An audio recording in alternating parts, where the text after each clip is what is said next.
5월 23일 오후 예배를 다 같이 드리겠습니다. 사도신경으로 우리의 신앙을 고백하겠습니다. 전능하사 천지를 만드신 하나님 아버지를 내가 믿사오며 그 외아들 우리 주 예수 그리스도를 믿사오니 이는 성령으로 잉태하사 동정녀 마리아에게 나시고 본디오 빌라도에게 고난을 받으사 십자가에 못 박혀 죽으시고 장사한 지 사흘 만에 죽은 자 가운데서 다시 살아나시며 하늘에 오르사 전능하신 하나님 우편에 앉아 계시다가 저리로서 산자와 죽은 자를 심판하러 오시리라. 성령을 믿사오며 거룩한 공예와 성도가 서로 교통하는 것과 죄를 사하여 주시는 것과 몸이 다시 사는 것과 영원히 사는 것을 믿사옵나이다. 아멘. 찬송가 310장 1, 2절과 4절을 다 같이 찬양하겠습니다.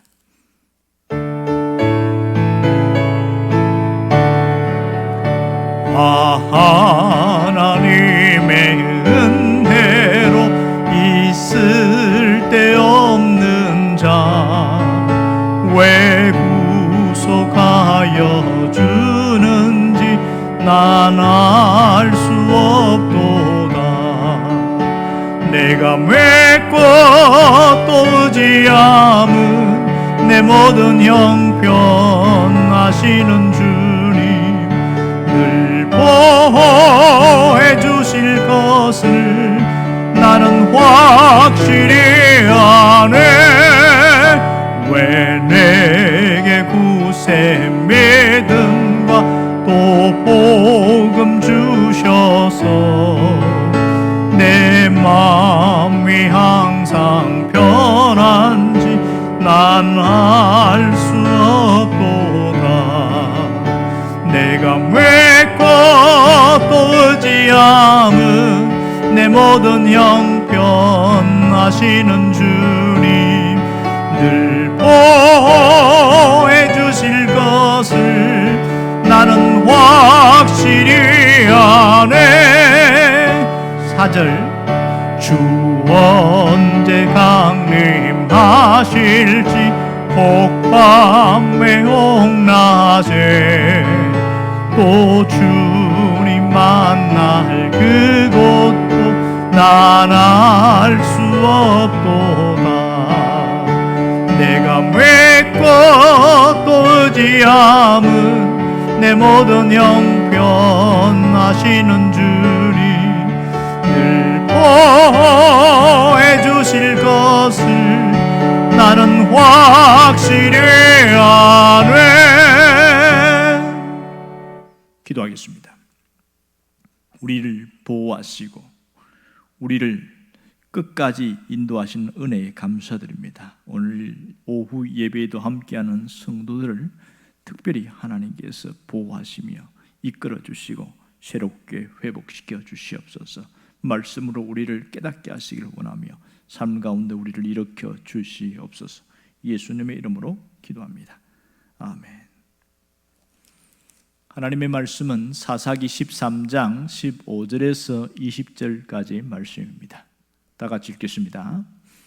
마노아가 여호와의 사자에게 말하되 구하옵나니 당신은 우리에게 머물러서 우리가 당신을 위하여 염소 새끼 하나를 준비하게 하소서 하니 여호와의 사자가 마노아에게 이르되 네가 비록 나를 머물게 하나 내가 네 음식을 먹지 아니하리라.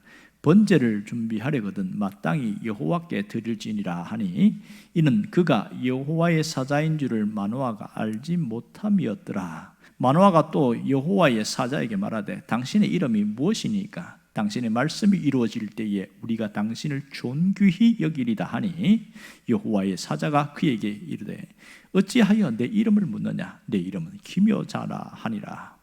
이에 마노아가 염소 새끼와 소제물을 가져다가 바위 위에 여호와께 드리매 이적이 일어난지라. 마노아와 그의 아내가 본적 불꽃이 제단에서부터 하늘로 올라가는 동시에 여호와의 사자가 제단 불꽃에 휩싸여 올라간지라. 마노아와 그의 아내가 그것을 보고 그들의 얼굴을 땅에 대고 엎드리니라. 아멘. 이스라엘이 블레셋의 지배를 받고 있을 때에 이 단지파의 마노아의 가정에 하나님의 특별한 역사가 일어났습니다. 그것은 나이가 많은 이 가정에 아이가 없어서 늘 마음이 힘들어했는데 하나님이 특별히 그 가정에 아이를 주겠다고 하나님의 사자가 직접 나타난 겁니다. 이때의 여러 가지 과정 속에 마노아가 번제를 드리겠다고 이야기를 합니다. 그럴 때에 여호와의 사자가 이렇게 말합니다. 내가 그 음식을 먹지 아니하리라. 정의 번제를 드리려면 오직 여호와께 드려야 할 것이니라. 이렇게 얘기를 해줍니다. 마노아가 염소 새끼와 소제물을 드렸을 때에 불꽃이 사르면서 여호와의 사자가 그 불꽃에 휩싸여서 올라가는 신비한 체험을 하게 되어집니다. 그럴 때 마노아가 다시 한번 묻습니다. 이름이 무엇인지 알려줄 수 있습니까? 이럴 때 18절에 이렇게 말합니다. 여호와의 사자가 그에게 이르되 어찌하여 내 이름을 묻느냐? 내 이름은 기묘자니라 하니라. 이렇게 자신의 이름을 알려주고 있습니다. 여러분, 기묘자가 무엇일까요? 왜 마노아는 이름을 알려달라고 했을까요? 아마도 여호와의 사자인 줄을 아마 알지 못하였기에 천사인 줄 알았다면 그런 이야기를 하지 않았겠지요. 그냥 사람인 줄 알았는데 나중에 깨닫게 되었습니다. 그럼 여기서 기묘자가 무슨 뜻일까요? 이 뜻을 히브리어 단어를 보면 놀라운, 인간의 능력을 초월하는, 기이한 이런 뜻을 갖고 있고요. 공동 번역 성경에도 보면 비밀이다 이렇게 말합니다. 영어 성경에도 secret 이렇게 하고 beyond understanding 이렇게 표현하고 있습니다. 그러니까 기묘라는 말은 우리가 도무지 이해할 수 없는 놀랍고 신비하고 비밀스러운 일이다 이렇게 정리할 수 있겠지요. 이 말은 결국 하나님이 하시는 일이 비밀스럽고 기묘한 역사를 이루어 가실 것에 대한 것을 말하고 있습니다. 하나님은 오늘 삼손을 통해서 이러한 일을 이루어 가실 것이기 때문에 신비요 비밀입니다. 그래서 기묘자라는 말을 알려준 겁니다. 이 기묘라는 단어는 강력한 능력의 신비라기보다는 오히려 강한 하나님의 사랑과 은혜의 신비가 담겨 있다는 것을 우리가 분명히 깨달아야 합니다. 특별히 버려야 할 이스라엘 백성들이 버리지 못하고, 그렇지만 하나님이 그 이스라엘 백성들을 포기하지 않으시는 그 사랑이 그 속에 있습니다. 왜 그토록 끝까지 사랑하시는지, 그것이 하나님의 사랑의 신비요 비밀이라는 사실입니다. 그래서 기묘입니다. 이 기묘라는 단어는 정말 세세하게 우리를 깊이 깨닫게 해주는데요, 여호와의 영이 삼손에게 임할 것이기 때문에 기묘라고 할 수 있습니다. 삼손의 모든 출생과 성장 과정 속에 삼손과 함께 하였기 때문에 그렇습니다. 두 번째는 삼손이 범죄하고 타락할지라도 여호와의 영이 삼손에게 임하여 함께 하시기 때문에 기묘라고 할 수 있겠습니다. 그의 허물과 실패, 반복, 또 삼손 곁에서 그럼에도 불구하고 동행하시고 기다려주시고 참아주시고 또 도와주시는 하나님의 은혜의 비밀이 담겨 있습니다. 그래서 기묘입니다. 세 번째는 역사의 최후의 승리자는 하나님이시기 때문에 그렇습니다. 하나님의 사랑과 하나님의 은혜는 반드시 이기는 일이기 때문에 기묘라고 할 수 있습니다. 그 기묘의 역사가 오늘 우리에게도 있다는 것을 알아야 됩니다. 하나님은 우리가 그것을 깨닫기를 원하는 겁니다. 하나님은 삼손뿐만 아니라 오늘 예수를 믿는 우리에게도 그 기묘의 놀라운 역사가 있다는 것을 우리가 분명히 깨달아야 됩니다. 그러면 우리가 예수를 믿는 과정 속에서 하나님의 은혜의 비밀스러운 이야기가 있다고 했는데요, 여러분은 이 사실을 얼마만큼 알고 있느냐 하는 겁니다. 사실 우리가 하나님의 자녀가 되는 것 자체가 기묘합니다. 우리가 하나님의 백성 되는 것 자체가 기묘합니다. 내가 잘나서 대단해서가 아니라 전적인 하나님의 은혜요, 하나님의 사랑이 그 속에 녹아 있습니다. 삼손에게 찾아오신 이 기묘한 놀라운 이 신비스러운 일들은 우리에게도 동일하게 나타나고 있습니다. 문제는 이것을 깨닫지 못하는 사람이 너무 많다는 겁니다. 깨달은 자만이 온전히 회복될 수 있고 깨달은 자만이 새로운 삶을 살아갈 수 있는 겁니다. 여러분, 우리가 분명히 알아야 될 것이 하나 있습니다. 그것은 지금도 강력한 하나님의 사랑, 하나님의 은혜의 신비가 우리 가운데 있다는 사실입니다. 자기 백성을 버리지 않으시는 은혜의 신비가 지금도 계속되고 있다는 사실을 잊지 않기를 원합니다. 여러분, 이 기묘는 예수님의 이름에서 나타나고 있습니다. 이사야 9장에 보면 예수님의 이름에 여러 가지 묘사가 나타나는데 그 중에 하나가 기묘자다 이렇게 말합니다. 그러므로 기묘자는 예수 그리스도를 이야기를 하고 있습니다. 예수 그리스도가 기묘자라는 이유는 그의 출생부터가 특이합니다.